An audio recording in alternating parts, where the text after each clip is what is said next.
One example of the challenge of getting the president to focus on true security threats to the country was with election security. After the Russian government intervened in the elections in 2016, most of the security senior leadership in the federal government felt like a lot more needed to be done to stop that from happening again. We had to send a message to the Russians. We had to send a very clear message to all foreign adversaries: don't meddle in our elections, don't meddle in our country, and basically stay out, or you'll be punished. Right? That had to be the message coming out of the White House. It had to be the message coming out of the administration. The president was very disinterested in that. You couldn't talk to the president about Russia without him thinking you were saying that his presidency was illegitimate. It was possible to have both of those ideas in your head at the same time. You could believe that the president legitimately won, but also believe that the Russians were out to attack Americans and divide our country. Both of those things could be true at the same time. The president didn't think they could be true at the same time. So when we got close to the 2018 midterm elections, in the senior leadership of the administration, the senior national security team was very concerned that the Russian government and other governments would try to disrupt that election. But more than anything, we thought that it was important for the President of the United States to be concerned, and for the President of the United States to say, don't meddle in our elections, don't mess in our country, stay out, right? We had to deter the bad guys from meddling in the elections. The handful of times we tried to bring this up with the President, he was distracted, he was disinterested, but ultimately he denied it. He denied that this was a threat. He denied that this was a concern.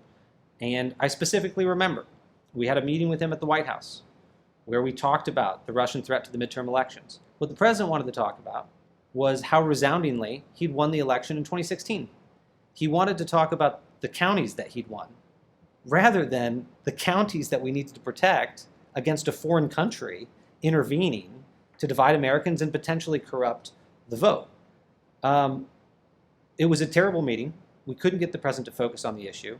We decided in the national security departments and agencies that we were going to have to do a lot of this, through press conferences and, actions through our agencies. We were going to have to do a lot of this on our own because we didn't have the president's support. We did not have the president interested in this issue.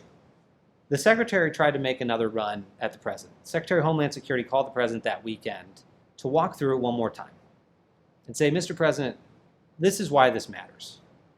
This is why this is a serious threat, and it's a very real threat right now. And it has nothing to do with the legitimacy of your 2016 election. The president blew her off, didn't want to have the conversation, didn't want to hear about it.